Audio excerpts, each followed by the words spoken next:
You're listening to the Hour of the Time. I'm Pooh. And I'm William Cooper. I pledge allegiance to the flag of the United States of America and to the republic for which it stands, one nation, under God, indivisible, with liberty and justice for all.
Ladies and gentlemen, in Washington, D.C.,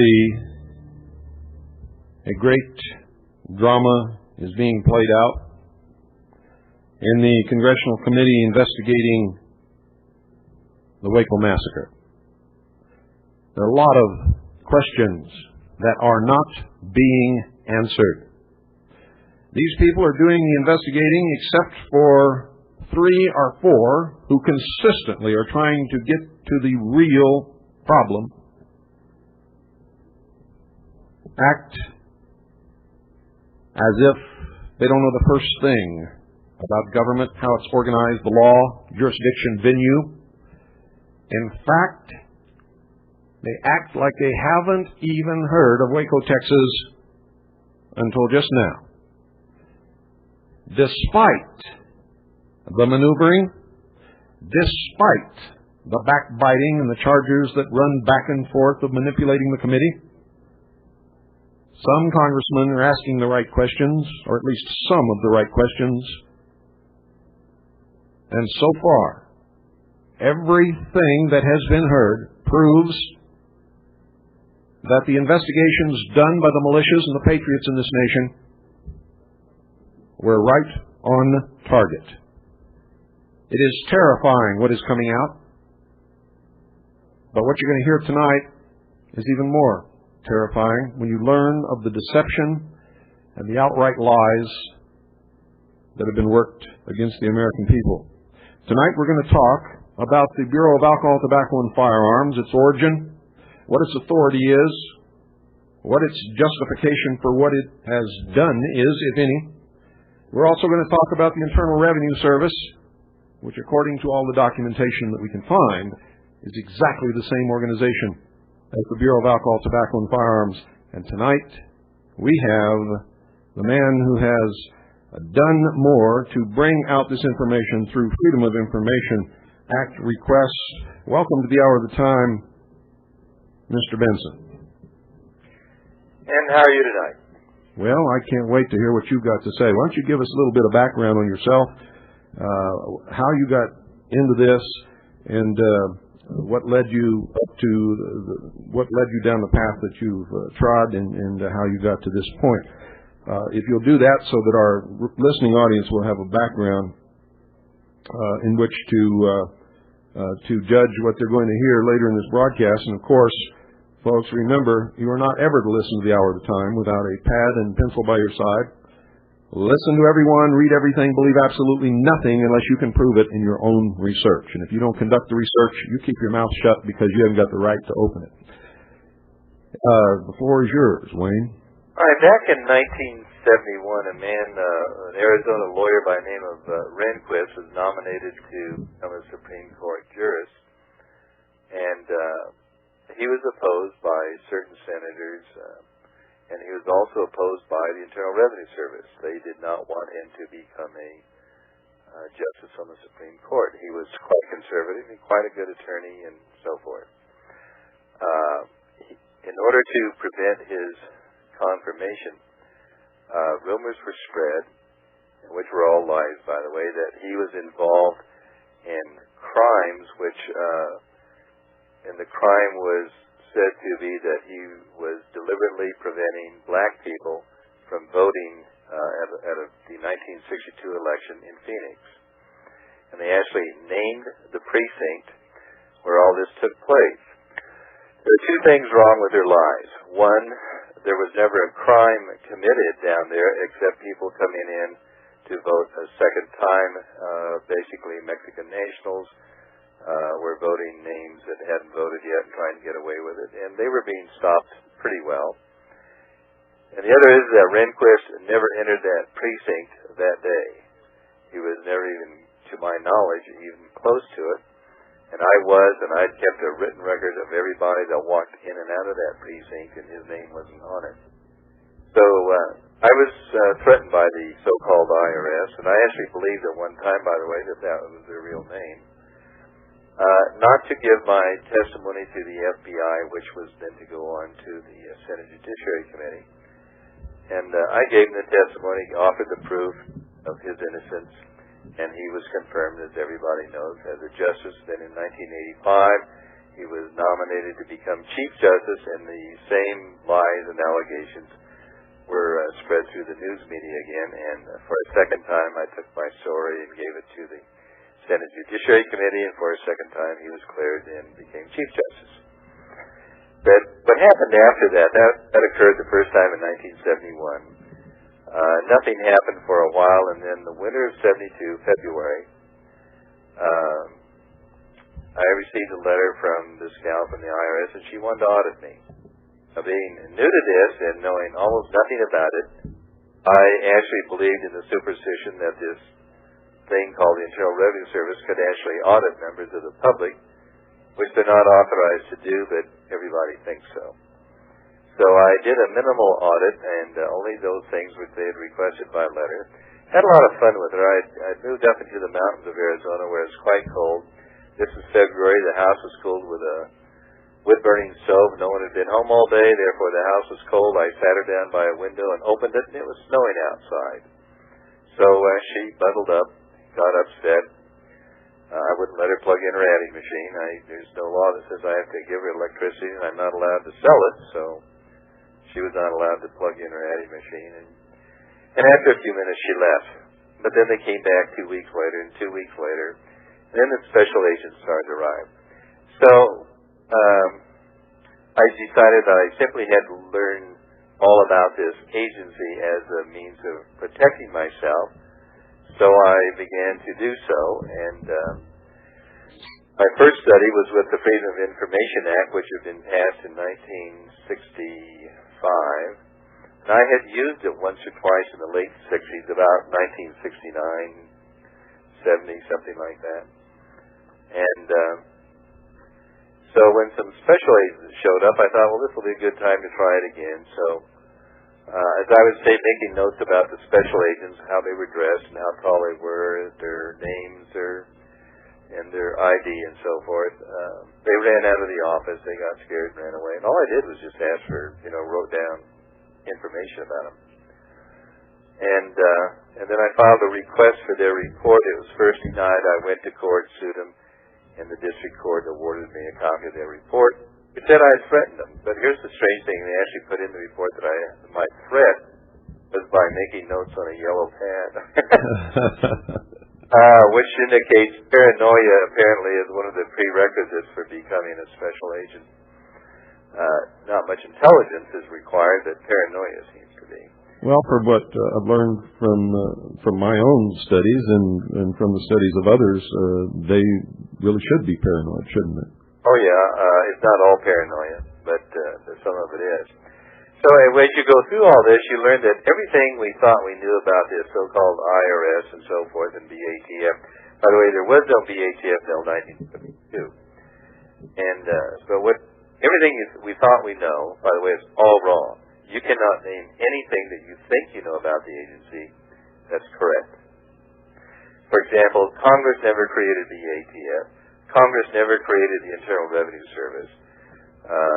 All of these things are just phantom names. They're actually aliases to let you know that you really, so that you'll never get to the truth. I think you've heard previously that 31 U.S.C., which is the title on Treasury and banking and so forth. Chapter 3 of Title 31 lists all the agencies of the Department of Treasury, all the organizations. There is no Internal Revenue Service. There is no Bureau of Alcohol, Tobacco, and Firearms. And there is no U.S. Secret Service. Those are all kind of phantom things hanging around somewhere, but they're not what we think they are. And then as you read further into Title 31, you'll come to Section 1321, which is a list of 90 trust funds maintained by the Department of Treasury. Trust fund number 2 is the Philippine Trust Fund, and the actual name of the Philippine Trust Fund is Internal Revenue, written in lowercase letters. So when you read Internal Revenue in lowercase letters, you're talking about alcohol taxes in the Philippines. And that goes all the way back to like 1906, I think, something like that. Then you go on, Trust Fund number 62 is the Puerto Rican Trust Fund, and that's written Internal Revenue in capital letters, first letter capitalized. So if you're reading in a law or regulation about internal revenue and it's capitalized, then you know you're talking about the the Puerto Rican Trust Fund. And what happened, how most of this got started after the Philippines, and none of the taxes really have anything to do with the 16th Amendment. The Supreme Court ruled that the 16th Amendment did nothing more than permit the government to tax non-resident aliens in the Philippines. As far as I'm concerned, you can go tax all the non-resident aliens in the Philippines you want to. You know, what do I care? But basically that meant Japanese, specifically, who would travel from Japan to the Philippines, make a lot of money, and then go home.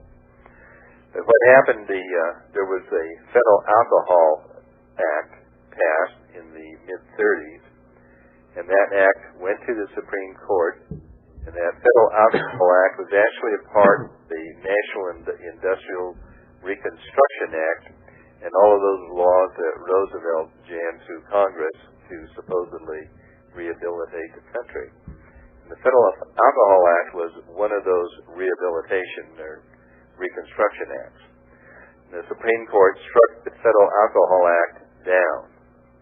And so it was transferred to the Bureau of Internal Revenue, which was actually the Philippine taxing agency. And that is now called, by the way, the Internal Revenue Service. The Bureau of Internal Revenue, which got a new name and adopted the term Internal Revenue Service in 1953. Then in 1972, they split off the so-called Bureau of Alcohol, Tobacco, and Firearms from the Internal Revenue Service. But it really wasn't a split. It just meant that this term over here, BATF, was going to perform certain functions about the alcohol taxes, and the IRS was going to do their function about the alcohol taxes. And within the Bureau of Alcohol, Tobacco, and Firearms, when it was formed in 1972, there was an agency called Director, Alcohol, Tobacco, and Firearms Division. And then that division adopted the term Internal Revenue Service in 1975. So everything you think that is alcohol, tobacco, and firearms belongs to BATF. The answer is no. And it's such a jumbled mess. I'm sure it's very, very difficult to figure out what goes to anything.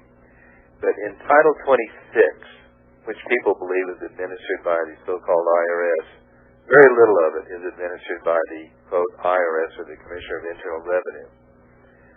And what we have in Title 26, Chapters 61 through 80, are those laws pertaining to what we call the procedures for keeping records, examination of the records, a determination by a district director upon examination of your records that you're required to file a return or not required to file a return. And then it also has to do with internal audit. IRS can audit themselves if the amount in controversy is less than $750. Over that, the audit must be conducted by the Inspector General. They don't even let IRS do much of an audit on themselves. $750 is a pretty small change, organization like that.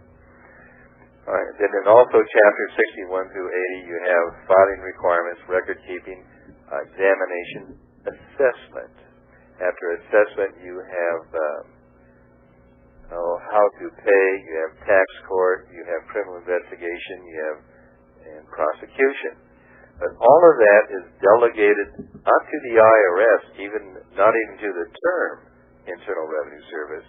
That's all delegated to the one called the Bureau of Alcohol, Tobacco, and Firearms in Puerto Rico. Understand, BATF is a Puerto Rican tax agency. It's not a tax agency in this country unless they are chasing down a Puerto Rican product on which the tax has not been paid. For example, if someone bootlegged in the Puerto Rican rum and didn't pay the tax, the so-called BATF could chase it down and collect the tax. So, by the way, IRS is not even permitted to maintain a record of any activity relevant to Chapters 61 through 80. That's assessment, record keeping, and so forth. They can't even keep a record like that, only BATF. Okay, is all that clear?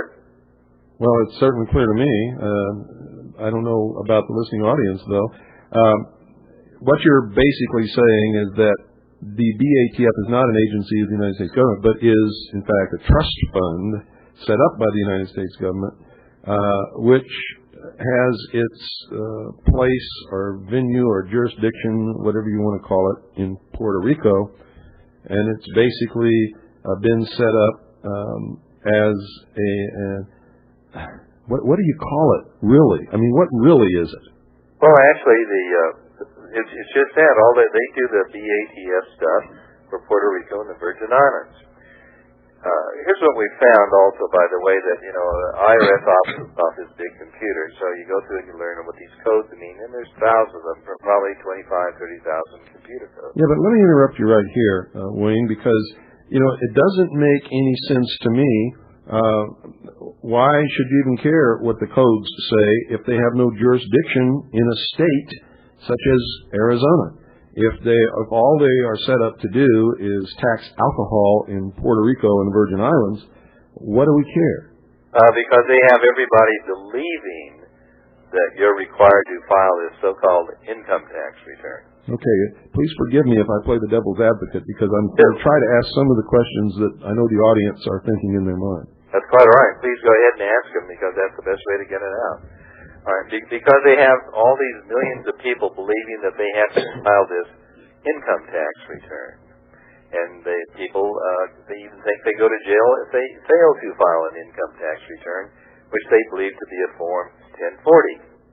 Form 1040, since day one, and what is required, was should be, not a required return, but a should file type of return, only pertaining to non-resident aliens or the agent of a non-resident alien in Puerto Rico and the Virgin Islands, or if one of those people came to this country, they had to file it, they would have income. income is defined in the law this way, and I hear it all the time from these, I don't know, I won't call them what I think they are, but you have the same problem I do. they go out and say, well, there is no definition of income, and the answer is, yes, there is. And this is the definition. The income must be foreign earned, windfall profits, i.e. an offshore oil well, or war profits. And that's all there is to income. Taxable income. Now, this is absolutely incredible.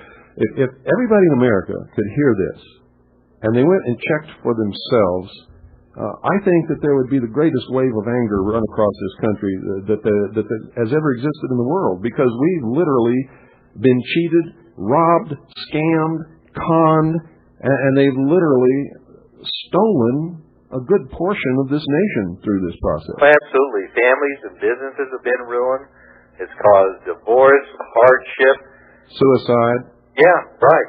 And by the way, when that return that these people think they are now required to file, the money does not go to the government, and it is actually a code is put on it to say that it is a non-taxable return. That's why the codes are important. It's actually given a code that means a non-taxable return. Thank you, you idiot, for sending us the money. Now, I went through a long process over a period of years, and I have a letter that says I'm not a taxpayer. But what does that mean? What does it mean if you're a taxpayer or you're not a taxpayer? Okay, a taxpayer is also defined in the law, and to be a taxpayer, you must first be a tax collector. You are a revenue agent who is collecting taxes. By the way, the definition of a revenue agent only pertains to a revenue agent, always means a Puerto Rican revenue agent. That's in the law under the definitions.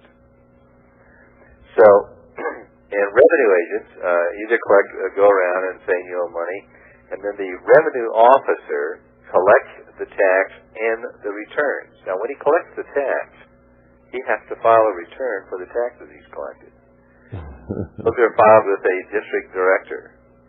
The district director then has to file a tax return with the service center showing the amount of taxes he's collected in his district. And then the service center in Ogden or wherever has to file a tax return with Washington, D.C. And the Commissioner of Internal Revenue in Washington, D.C. wraps it up by filing a tax return with the Secretary of the Treasury of Puerto Rico. And when he files that return, the Secretary of the Treasury, the Commissioner of Internal Revenue, files that return. They actually take their deductions for what it costs to collect all these taxes. Now, is this why there's such opposition to Puerto Rico becoming a state? Well, Puerto Rico becoming a state, the federal government would lose their tax con. But like you said, it doesn't go to the nation. It doesn't go. It's really siphoned off. Oh yeah, it goes into what is in the account is called Quad Zero.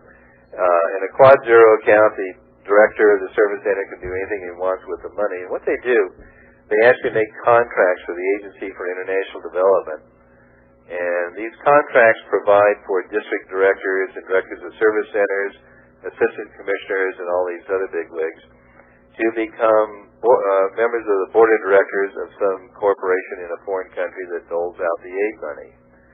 You'd be surprised the number of Learjets it takes to keep them, where they can fly in for a meeting and so forth. They go through billions on this, but the money really never gets to help anybody in the country. It's all siphoned off by these bureaucratic crooks. I mean, let's get to the bottom of it. That's all they are. Well, we've always been aware of that, but if they understand that this is a scam, why do they file these returns? Oh, they have to file certain legitimate returns because there are legitimate taxes, and those are called tax class 6 or non-master file returns, and those taxes actually do get to the Treasury of the federal government. So what is that? I mean, and who levies it, and who's responsible for filing it and paying it? Well, basically the taxable returns are filed by the government. For the taxes they've collected on alcohol, tobacco, and firearms, and the customs taxes that have been collected, State Department collects certain taxes and fees, and those have to be filed with the Internal Revenue Service. Those are legitimate taxes that are paid into the Treasury. All the custom taxes that are collected, of course, go into the Treasury. So there are real legitimate taxes. But these so-called 1040 taxes, that's nothing more than a scam. Although there probably is a very, very small percentage of what we call 1040 taxes where the money literally gets to the government. But we're probably talking like one return out of a million or at least several hundred thousand. And none of these are returns or taxes that the people are required to pay. No, there is nothing for them to pay. It's just that everybody believes that they, quote, have income. Say that again. Everybody believes... No, back up. There's nothing for... There's nothing for these people to file and pay on, no. There you go. Okay. The issue is they don't... If they had taxable income, then there would be a return to file. Mm-hmm. But I don't know anybody with an offshore oil well. I don't either. If I had one, I'd have to file the tax. Uh-huh. And explain to them, if you'll get me the offshore oil well, I'll pay your tax. So then, go screw yourself. And what do they say to you? They just walk away. Because they know I don't have an offshore oil well, they know I don't have foreign earned income, and they know I don't have war profits. Uh-huh. Now, all these taxes, like for estates and trusts and so forth, all of that comes under war profits. Oh, say that again now? The income from estates and trusts. Yeah. Okay, that income, they say, well, if you have a trust or an estate or whatever, you have to pay these taxes. But that all comes under the so-called war profits tax. You mean if you have a trust, you have to pay these taxes? Well, people think so. And IRS wants to make you think so. So it has to be, it's a trust maintained by the federal government for people in the military and other things. For example, one of the trust funds that pays a tax is the, like for Marine pay or something. Mm-hmm. Okay, or Marines that were killed in duty, and there's a certain trust fund for their insurance. So the only trusts that do have to pay a tax and file a return are trusts owned by the United States government. Right. And there's 90 of them that they own. Uh-huh. And I know that they have to file a return because I asked for a copy of the return, and the IRS said, no, you can't have a copy of those returns. Now, have you ever seen a copy of the delegation of authority for the Internal Revenue Service? Oh, yeah, I have all of them. And what does it say? Well, you'd be surprised. There's a whole book of them, by the way. They're not just a single delegation. It starts with number 4 for summonses. And by the way, summonses are all relevant only to a tax treaty in what they call the Caribbean Basin Tax Treaty. In other words, Puerto Rico, Virgin Islands, Jamaica, and so forth. But they all still have to do with alcohol, but it has to be related to money made down there in the Caribbean Basin. Uh-huh. Your lawyer will tell you, no, you have to turn over the records. I go to these meetings frequently. We never turn over a scrap of paper. Nothing ever happens. Well, I've never done that either, and nothing ever happens. Yeah. But our argument is always, if this person has information about the Caribbean Basin Tax Treaty, then they can turn it over. Otherwise, there isn't any, so there's nothing to give you. Don't go away, folks, and please hang on there. Wayne will be right back after this short pause. All right.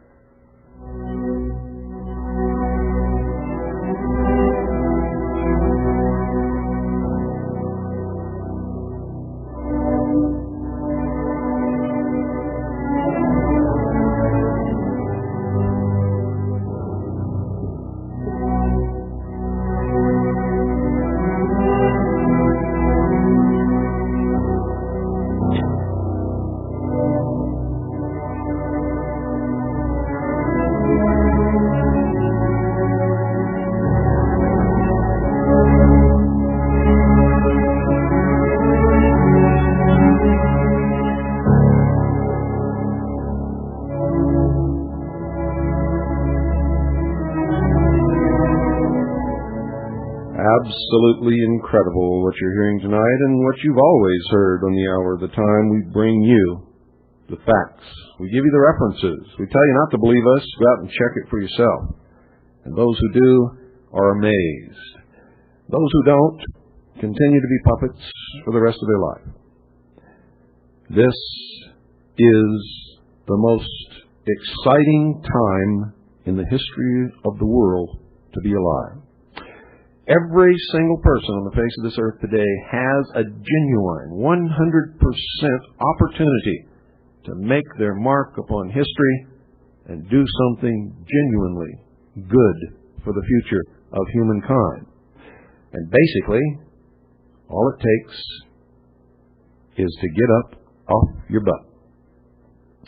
One of the things that you've got to do, because as all of this comes out, as all of these secrets are exposed, as all of the criminal activity is opened up to the light of day, there's going to be a panic. There's going to be an attempt to regain control by those who have the power.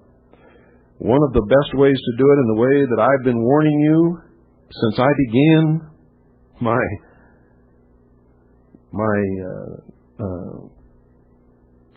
appointed task as messenger to the sheeple of this country anyway, and to the world, is to take down the economy. You see, people who are hungry,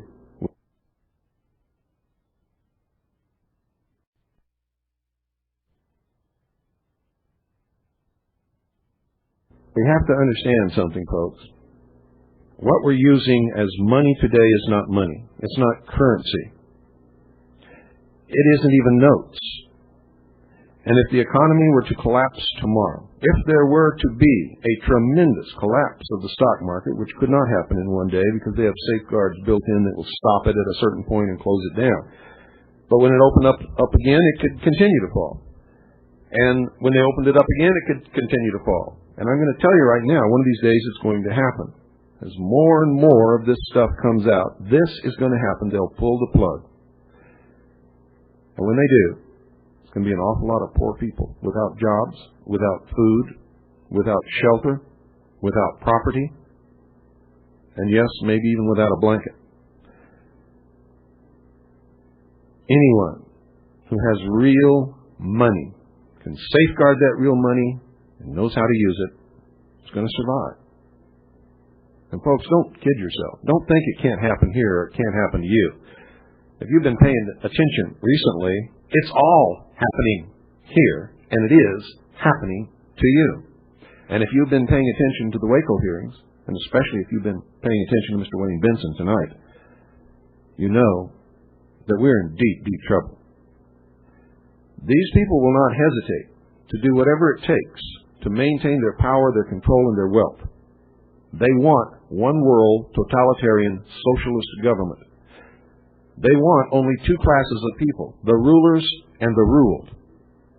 For those of you who keep hiding in the closet because you're afraid you're going to get on somebody's list, let me set you straight right now.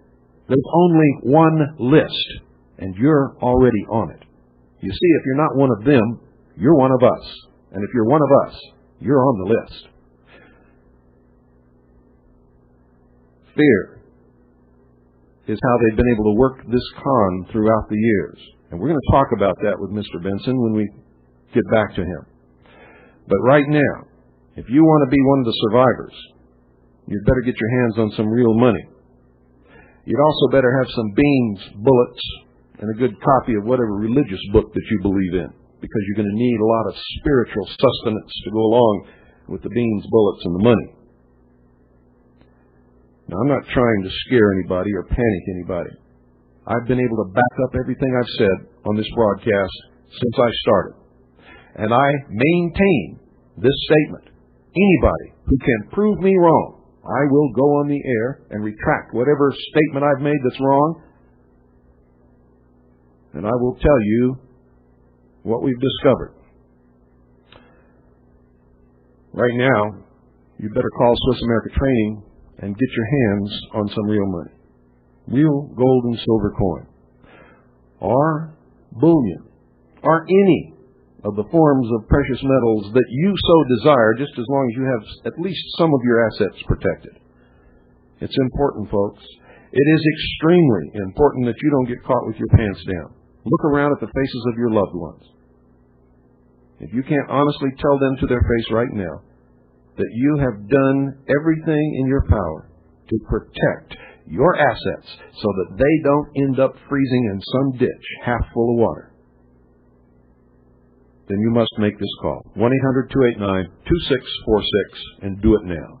1-800-BUY-COIN.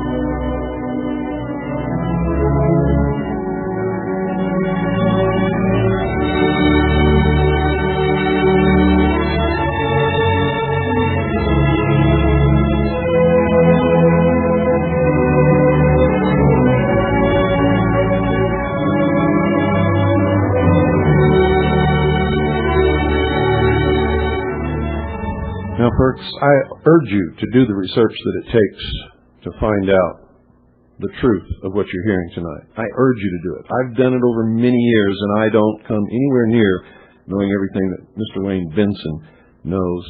But I know an awful lot of this, and I've got so much more to know, and so do you. And if we're going to stop this scam, and if we're going to maintain our liberty, we've got to do what it takes. And what it takes is for you to get up off that couch, get down to your library, make Freedom of Information requests, study at federal depository libraries, and find out what the truth really is. Just a few of us aren't going to save the many, but the many can save us all, believe me. What do you think about that, Wayne? About people studying? About people going out and looking this stuff up and finding out what's what. Yeah, by the way, when it comes to reading about taxes, the so-called tax code 26 USC never pertains to the public. In fact, at 7801 it says all of this code is administered either by or under the direction of the Secretary of the Treasury. Nothing in there pertains to the public, but the regulations might pertain to the public. Many of the regulations also pertain to officers and employees of the DATF, IRS, Customs, and so on. But so read the regulations. Now, that's big. That's 5 big volumes, or 4, depending on how it's printed. But people can do it. And what you do, you read it in the evening, you tab pages that need copying, then you make a subject matter file for all of these important subjects. Like anytime you come to the word assessment or 23C or audit, criminal investigation, prosecution, you make a file about that so you have all these references from the regulations about it. By the way, it's very interesting. There is no regulation pertaining to failure to file entitled in 26 CFR. The only form that I can ever find that is identified as seek to failure to file is Form 5713, and none of you have ever heard of it. The truth is, you're in more trouble if you do file than if you don't. Well, not only that, but you're giving your money away and you're helping the enemy. That's correct. People think it's the patriotic thing to do, file and pay their income taxes. These people have never paid income tax. Their form is coded non-taxable. The money is not tax, but it is scammed off and used for purposes that are detrimental to the 50 states. And so they're not doing us any good by filing, and certainly no good by paying. But most of them are afraid not to. Well, it's even worse than that, in my estimation, because the only reason that they're doing it is somebody told them to do it, and they really have no idea whether they're supposed to or not. Well, I've asked a lot of so-called experts, i.e. tax lawyers, tell me the filing requirement for a 1040. None of them have ever been able to show me a filing requirement. Even in criminal cases, we've asked revenue agents and revenue officers who are testifying to show us the filing requirement. None ever can. I know what the filing requirement is. I'll even tell you where it is. But the problem is, you never file a return with the Internal Revenue Service. Any return that must be filed has to be filed with what is called the Director of International operations. Let me give you the address for that. It's 26 CFR 1.6091. And there's all the filing requirements, but nothing is filed with the so-called Internal Revenue Service except a Internal Revenue Service, which is a little sub-function of this Director of International Operations, who collects taxes for collects excise taxes for Puerto Rico. Now, in light of all this, and knowing what happened in Waco, right? Well, Waco was just nothing. The government likes to kill people. First of all, I have nearly 500 pages, a report prepared by Secretary of the Treasury Benson for the President. In that book, first of all, they admit they were wrong. The only purpose of this so-called raid was to serve a warrant on David Koresh. The guy serving the warrant had been into this so-called compound on several occasions, had become friends with Koresh, and could have handed it to him anytime he wanted to. And Koresh, in fact, knew who he was, didn't he? Well, yes, he knew he was a BATF agent. And he never did anything to hurt him or threaten him or anything. No, the guy came and went frequently, went to their Bible studies and so on and so forth. But their so-called reason for doing this was to force him to accept this warrant. All they had to do was hand it to him. But instead they chose to basically assassinate, murder, kill, barbecue all those innocent people. And in fact, they had no right or authority to be there or to do any of the things that they were doing. No, because Koresh had not violated any kind of a federal law. And he didn't own any offshore oil wells. No. And he wasn't bringing in rum from Puerto Rico or the Virgin Islands. No. And he wasn't smuggling in arms from Puerto Rico or the Virgin Islands. Oh, and they said, well, they thought he had illegal arms. But you and I cannot own an illegal arm unless it was imported from Puerto Rico, the tax not paid. That's the only thing that would make it illegal. You and I can own a 20-millimeter automatic machine gun cannon if we want. And some people do. I understand, but they're not illegal. If you don't have a tax or license on it, it's okay. It's not illegal because every permit, either for a federal firearms license or every permit for a so-called machine gun, comes from the Secretary of the Treasury of Puerto Rico. You tell me why anybody in this country has to get a permit from the Secretary of the Treasury of Puerto Rico. Now, why is it that nobody ever reads these things? Because nobody ever reads the law. I've never read.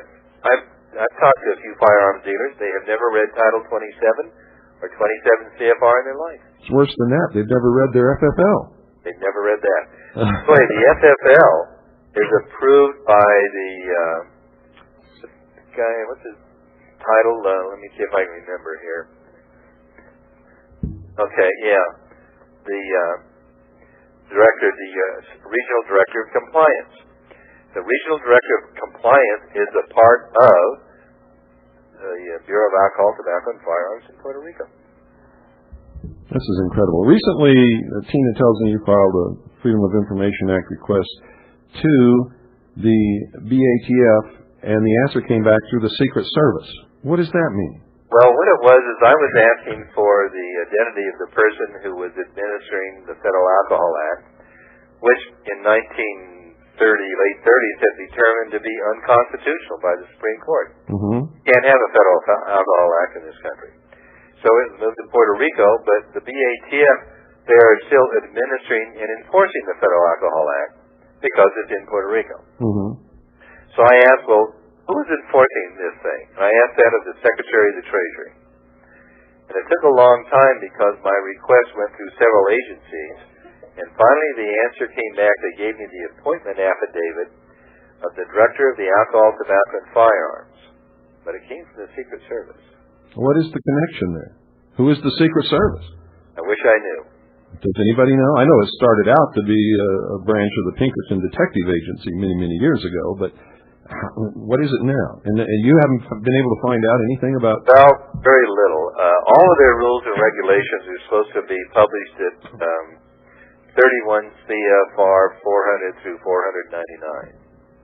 But 410 through 499 is blank. They've never published it. And the only regulations they publish are those pertaining to White House tasks and little stuff like that. Uh-huh. So, do you think the Secret Service is there really to protect the president? Well, that's part of their job, yes. That part is actually published. But the rest of what they are authorized to do has not been published, and you can't find out about them. They won't give you a copy of their field structure. I think part of their job is to let the president know that if he gets out of line, he's surrounded by people who really work for somebody else. Could be. But, the law, the Freedom of Information Act, requires every agency, bureau, and so forth to print and make available to the public their national and field office structure. And Secret Service won't do that. They just won't do it. Could suit be brought to force them to do it if the law says they must? Probably will be one, yeah. Yeah, probably will be. But things about tax, you'd be surprised how much the misinformation. For example, people say, well, my house has been seized by i.r.s. i.r.s. does not seize houses. Customs seizes them, and the Coast Guard seizes them, but they use i.r.s. for a front. And when i.r.s., quote, seizes your house for taxes, they have to turn it over to the Commandant of the Coast Guard, because they're actually collecting, supposedly, you see, something that came through without the tax being paid, came through the border. Makes me feel like screaming. Not a bad idea. Not a bad idea.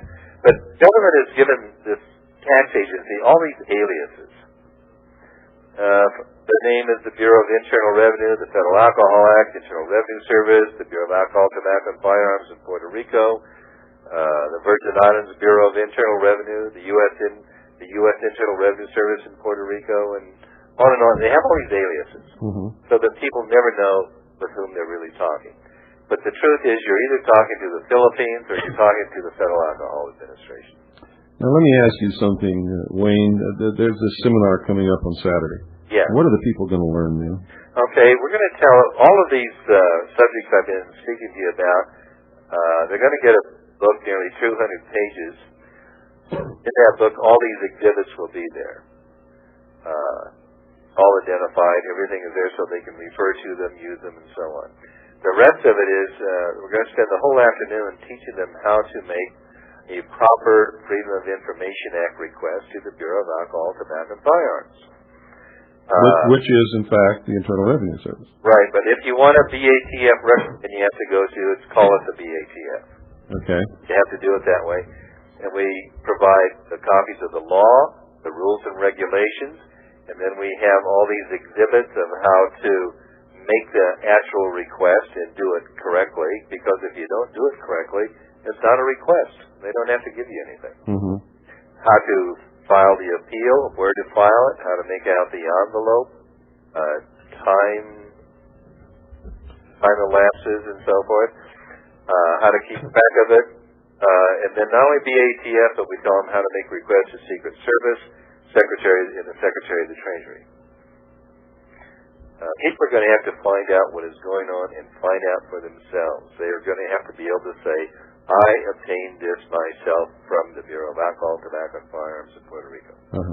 Now, if they do all of this, and if they know the right thing to say at the right time, they don't ever have to file or pay this phony tax to this phony baloney bureau ever again. Well, there's millions of people who don't file. Of course, some of them get in trouble because they don't know what to say. Most people talk too much and make start a defense, when they first contacted.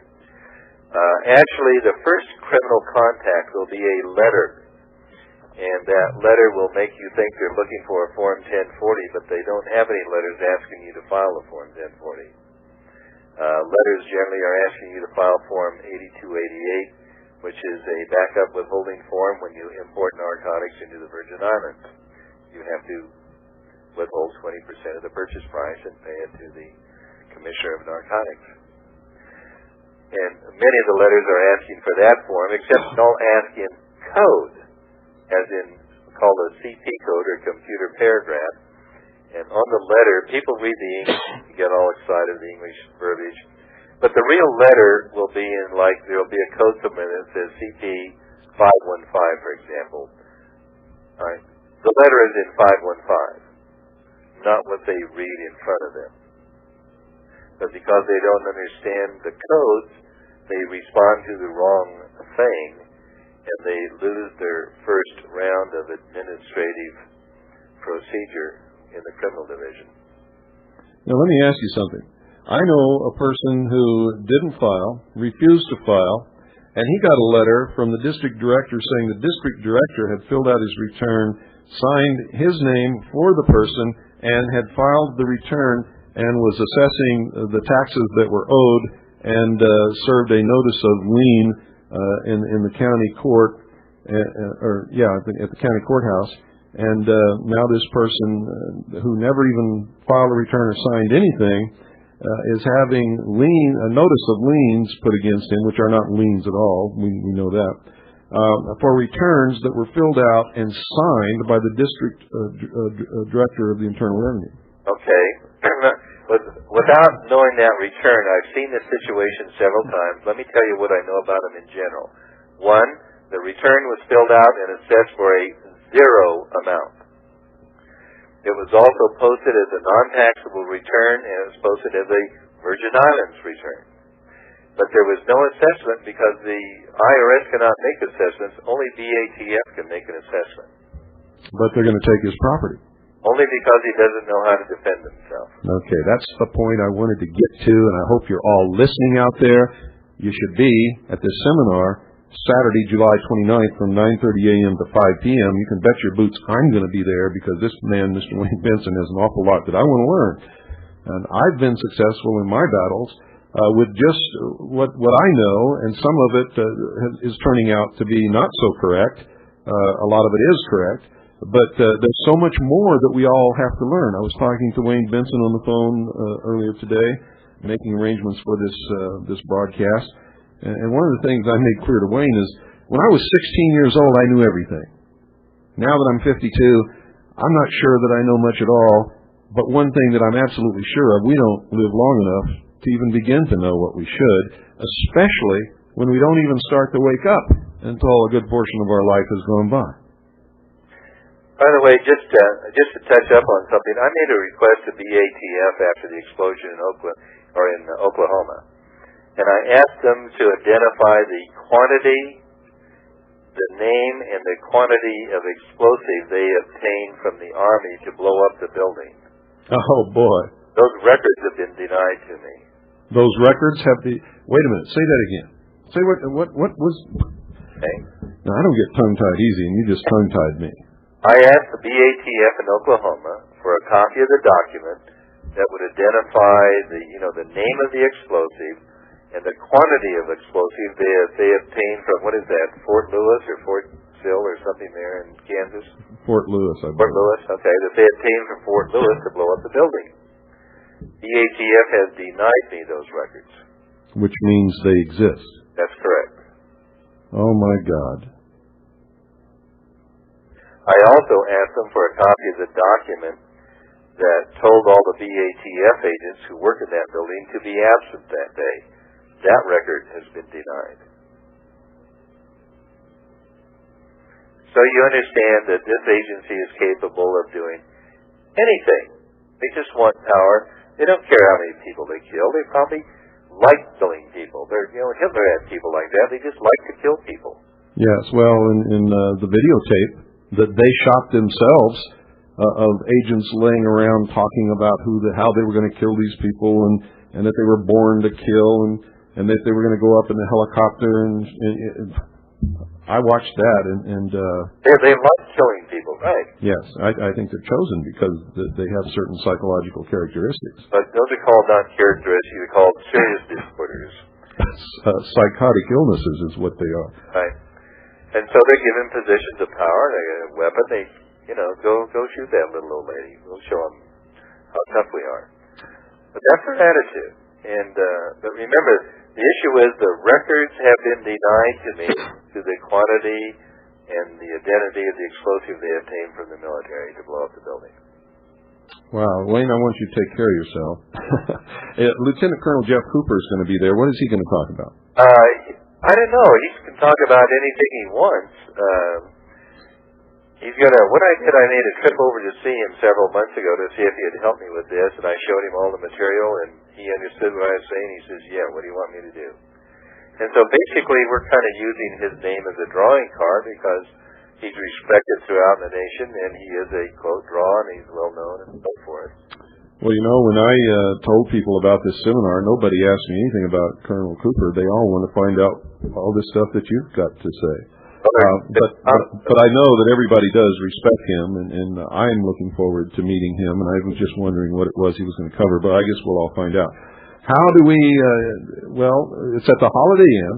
Right, out on Black Canyon Highway. Okay, and for those coming in from out of state, it's the Holiday Inn at 2532 West Peoria and Interstate 17 in Phoenix, Arizona. That's the Holiday Inn at 2532 West Peoria and Interstate 17 Freeway in Phoenix, Arizona.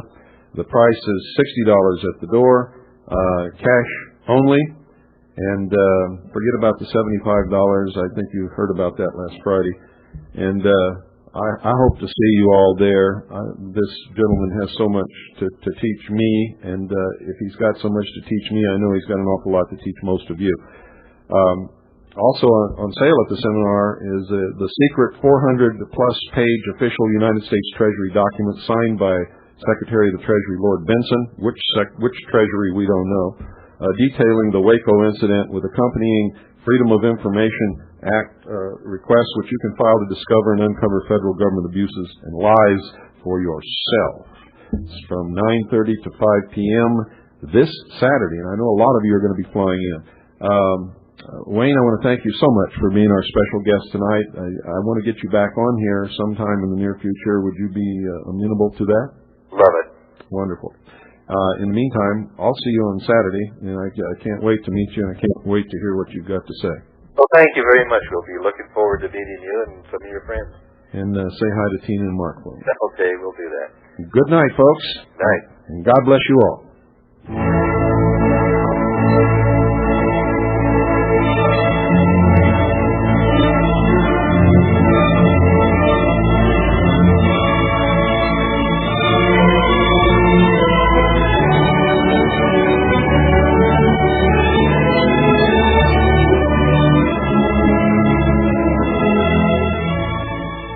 Now you know why President Roosevelt said there's nothing to fear but fear itself. And that's the truth. That's what's held everyone in bondage all these years. That's why you're filing and paying what you don't have to file and pay. That's why you shake in your boots every time somebody sneers in your direction. Stop it now.